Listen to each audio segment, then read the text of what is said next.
How's it going, guys? It's Ralph from Beyond the Huddle. I hope you guys are having a great day, and welcome to our Bitcoin weekly forecast. As always, we're going to take a look at some orders when it comes to the COT to see what the asset managers are up to, whether they added longs or shorts or whatever the case may be. We're also going to take a look at the hash rate, and we're going to try to decipher what in the world happened this weekend from the drop going from down to 29,000 and then straight up to 39,000, 40,000 in some exchanges, and even as high as 48,000 in others. So we'll take a look at that, try to break it down, and see how we're going to handle prices moving next. So with that being said, let's get started, guys.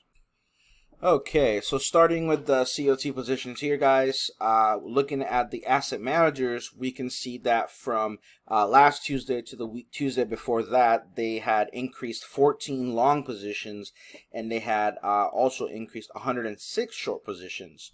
Now, as I mentioned here on this tweet, and remember, I try to post this every Saturday, so if you guys want to go ahead and follow us on Twitter, you can get updated whenever that goes through. And as I pointed out, the interesting part is that we had a huge rejection off the low at 29,000, and now the price was actually above these orders. So think about it, right?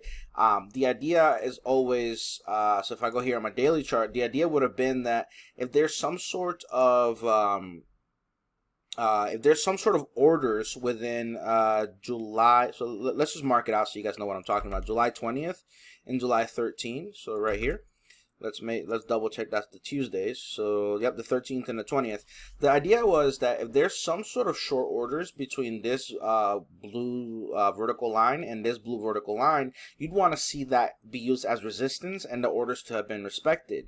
Also, it doesn't surprise me that the data that we had, the very last day was Tuesday, and that's the one annoying part that I don't like about this COT, because it is only Tuesday to Tuesday, and you get it on a Friday. If a move happens in the middle of the week, like this one right here, the exact low happened to be on Tuesday. And obviously Wednesday pumps, Thursday pumps, Friday. So on Friday is when I got this report. And by then, one, the prices are well above these orders. And two, I have no information if they actually sold into this rally on Wednesday and Thursday, right? Because that's when the rally happened to have happened. I much rather would have liked to see maybe the low happen on Friday or Saturday, and then Monday and Tuesday we can at least see the data of an up move to see if maybe they're adding longs or they're lessening shorts. Because remember, something I've been talking about is I want to see this huge amount of shorts get reduced. So we're already well below the August high, but you see how when the September low was made, so the September low happened right around here in price, and you can see how they virtually went from, let's just say this is 100% of their positions, they virtually went to zero. I mean, they literally had one open contract at one point here, and they held that for multiple months as price crazily rallied for about 500%, right? And you guys have heard me say this in different videos. And that's kind of, so we did see a big drop here, but they still hold a large amount of open short positions. And I'm going to keep hammering this because my whole point was, as long as I don't see, so of course, right, they didn't respect those shorts, so we know there was no resistance there based on one price. But if I don't see them get rid of those short positions as price moves higher or maybe as price moves lower, then I can't say for a fact that they are willing to let the market trend. And that's exactly what we could potentially see, right? I mentioned that we could just potentially see, 30% ranges right here, and then the market just consolidate. For how long, I don't know, right? And that's the thing. We don't need to try to predict when the market's going to do it. We'll see it happen on the charts and on the orders. So that's kind of what I'm thinking at the moment. Again, the only thing that really was really weird to me was that price instantly just didn't care at all about those 106 shorts. Now again, those 106 shorts did help the market go lower. So now what we need to wait for is, did they add longs during this up move? Did they add shorts, or did they reduce shorts? If they reduce shorts, then I can go ahead and say, okay, this is actually my reversal. This is exactly what I want to see. However, if they added shorts, then we're looking at the same example as what happened in the first quarter of the year, where they were adding shorts on the move higher, and then eventually when the reversal signal came, you're just gonna get destroyed. So that's what I want to talk to you guys about here in the COT. And yeah, so that's about it, guys. That's about all I have for the COT. So let's go ahead and move on to the hash rate. That's actually looking pretty interesting.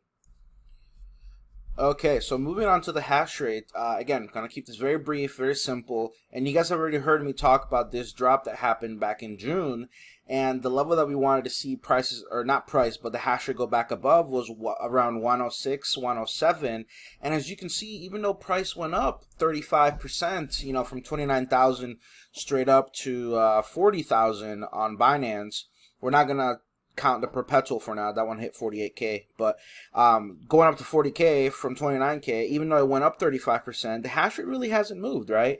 The hash rate did go up a little bit, but it's still using that you know, psychological resistance. You can see right here, that was a swing low right there. There's a swing high here, so there's some sort of like there's some sort of fundamental reasons why the hash rate can't go much higher than this zone, this area right here. And like I said before, you know, had I bought the market, and if I didn't see the hash rate move up with price, or you know, a couple of days later, if I don't see the hash rate move up, then it's going to get me, you know, a little bit worried and start to think that maybe the fundamentals, the overall, the underlying health of this blockchain just really isn't improving, even if price did. So what would that mean? That would mean it might be a fake move.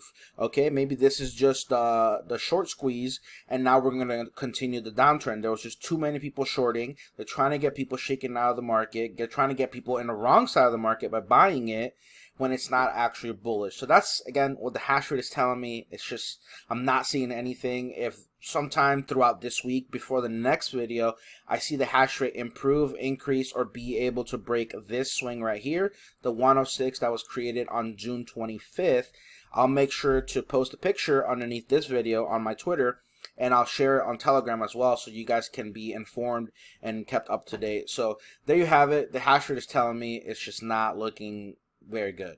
Okay, so I'm not really to trust this price move higher based on the hash rate. Okay, guys, so let's get to the juicy part. I know you guys have all been waiting for the actual price breakdown, and of course we're going to use SMPDT, and also we're going to take some of the information that we spoke about, you know, the hash rate and the COT, and we're going to combine it to this to try to piece the puzzle together to get a better understanding of what could potentially happen next. Now, for those of you that didn't watch my altcoin video, you're probably wondering what the hell is this red line. So during my altcoin video, I had an epiphany, and the epiphany was that I don't really care to take advantage of Bitcoin moves unless Bitcoin is long-term bullish. Now, for those of you that have been following for a while, you know my long-term bullish zone is the one we're actually in right now. So this daily candle, this 3-day candle, and this weekly candle are actually very important for us here at Beyond the Hodl. And of course the monthly candle, because the monthly candle closes in 4 days. That's our SMPDT, and we're right at the monthly level that we care about. So again, that's the only level you guys knew about, just the long-term level, because I believe that I want to take advantage of the upside of, you know, 40%, 60%, 100% moves in Bitcoin. I'm not really interested in the 15, 10, 20%, you know, 25% moves on Bitcoin. So my idea on the altcoin video was, hey, let's go ahead and see what would turn the Bitcoin price short-term bullish. That's the red line, the red zone you see here in the chart. So the idea was, and then again, I clearly went over this on the altcoin video, so go ahead and check it out. That was the last week's video, and I said that if we ever broke back above that, then we would go ahead and have to be short-term bullish Bitcoin, which meant we would like to look for any SMPDT bullish altcoins and then buy those, because since they're already, again, if you're above the SMPDT, we assume you're long-term bullish, or you have some more strength than what Bitcoin does. Why? Because Bitcoin breaking above this red zone was still way below the quarterly, right? So that means quarterly candle bearish. You should probably be careful. If some altcoin had been quarterly candle bullish, then you want to look for that to have some strength. There was plenty of them, and we went over them on the altcoin video last week. So that's where that line showed up there. Again, if you didn't see that video. So we did understand, although we did not trade the short-term bullishness on Bitcoin, we definitely knew that there was a reason to think it was going to go higher.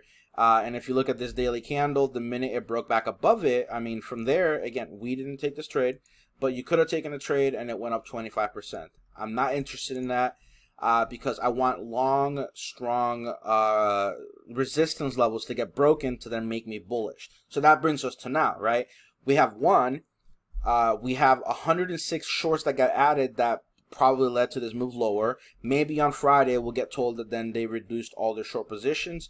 If they did that and we close above this purple zone, that makes me a bull. Why? Because then I have the short positions that I've been wanting to get reduced for weeks and weeks now. They'll be near zero or way down here. That's step one. And step two, we would have closed above this purple zone. So that's really important. And then step three, our SMPDT, right, on the quarterly, that would make us bullish. So that would check every single box that I would have wanted to see. And again, just to show you how powerful this is, all those three boxes that I'm trying to see for the bullish move were checked on a bearish side at the high. So we were below the quarterly SMPDT. I was below my short-term and long-term levels, and my shorts were through the roof, and the longs have been decreased during this entire time here. So again, now you can see why I'm being patient, I'm waiting, and everyone's freaking out and thinking this is such a great big move that, you know, went up 38, 35, 40%. But you guys still have to remember, I mean, people are down 40+% on their investment here. So if you took a trade, if you invested or whatever you may have done on Bitcoin or any other altcoin that fell 70, 75, 80, 60%, you're still down quite a bit. So a lot of people are celebrating right now. I know a lot of on-chain people are, you know, talking about the bears, they're silenced and all this other stuff, but nothing has changed yet. It could.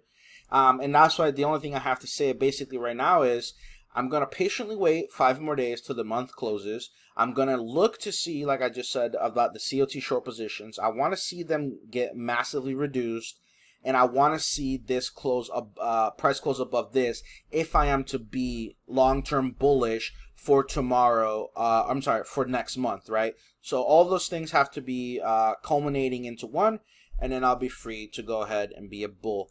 Now, any of this that I have here, right, if this purple zone, if we close below it, then that would likely mean I'll be bearish next month, okay? Now, of course, I will update you guys, and my levels, they should and could change on a month-to-month basis. So that's why this purple zone, you've been seeing it all month. And, of course, I just added this weekly one, this brand new one, but that's only pertaining for the altcoins, okay? So again, we did see the potential short-term bullishness come. We just didn't act on it because I'm not interested in acting on short-term bullishness for Bitcoin. So yeah, there you have it, guys. That's my analysis. Again, looking forward to seeing how it's going to develop here. And by the way, I was wrong. I mean, it seems Tesla did not sell a single Bitcoin. He held true to his word. And that's why, you know, assumptions and opinions when you trade the market are an errant fool. You should not do so, and you should be acting solely on information that you can get either through the charts, order flow, or liquidation. Again, some sort of hard data that you can see numbers, or I guess patterns are fine too, that you can go ahead and make decisions on, right? But listening to other people's opinions, their analysis, they could be wrong. I was wrong. And you see, I didn't lose anything. It was just my opinion, and nothing's wrong. So with that being said, guys, if you liked the video, feel free to give it a thumbs up. Feel free to subscribe, share it with your friends and family. And I'll see you guys tomorrow for the altcoin video. And have a great day.